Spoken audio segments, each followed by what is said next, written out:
My final project for CMPM 179 is Arriba. It's like Blokus, but up. My vision for Arriba was a multidimensional, mechanically rich, and thoroughly entertaining block building game. I sought to implement strategically unique phases, and to gradually incorporate verticality into the game. Blokus' freedom of choice is entertaining, but with up to 4 players, it creates way too much unpredictability. I wanted a solidified doctrine of piece placement, such that you know the possible decisions of opposing players, but not enough that the game becomes predictable. As I playtested Blokus, I noticed that players would have completely different logic behind how they place their pieces, and I wanted this variety of playstyles to be viable in my game too.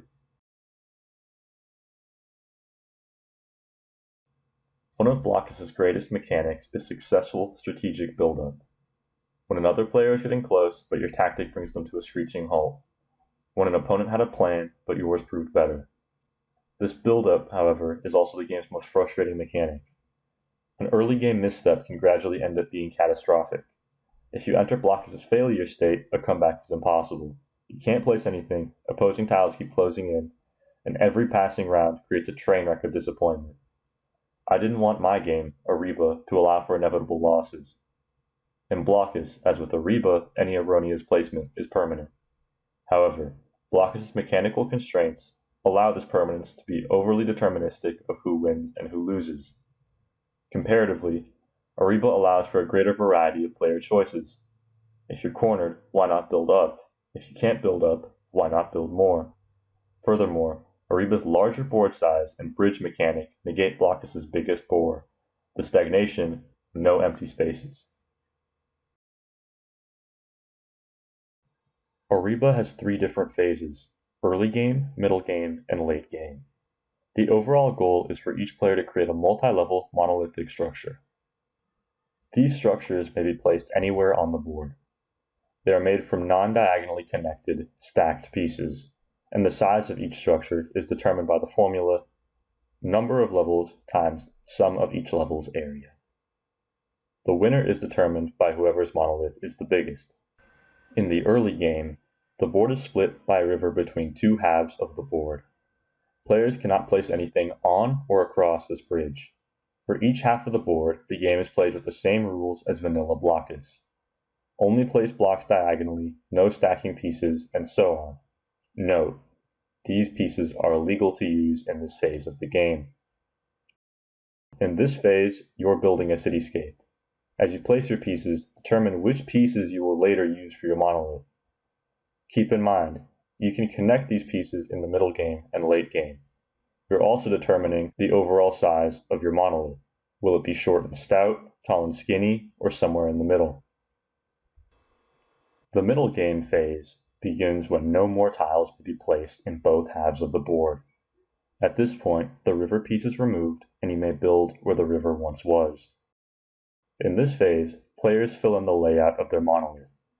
If you have tiles remaining from the early game, you may now stack them on top of any tiles that you previously placed. Stacked tiles do not need to be placed diagonally to other tiles. However, the entire top tile must sit flush with the bottom tile, and the size of the top tile must be less than or equal to the size of the bottom tile.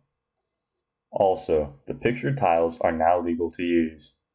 Note, they do not need to be diagonal to other tiles, they only need to be adjacent. However, it is illegal to stack them in this phase. If it's your turn, you don't have to place these tiles. You can pass and save them for later. The late game phase begins when all early game tiles have been placed or stacked, or if it is impossible for them to be placed at all. At this point, the foundation for your monolithic structure has been established. You can now stack the tiles which became legal in the middle game phase, and you may put these on top of or next to any of your blocks. The game ends when all the middle game tiles have been placed. Calculate the size of your buildings with the given formula. Whoever is biggest wins. I love how my project turned out, but it ended up being a technical nightmare. I expected that the assets of Better Blokus would be in an actionable 3D model file format, but they are actually all in text. Worse so, much of the assets from Steam Workshop were in various JSON files, which was way too time-consuming to sift through.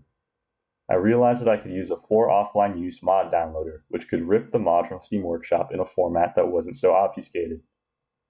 After getting the original assets, I imported all 19 models to 3ds Max. I created an elegant collection of models and ported them to Tabletop Simulator for testing purposes. I placed 2 simple blocks, everything seemed to work, and I continued on as normal. By the time I finished all the blocks, I noticed a glaring flaw in one of my later tests.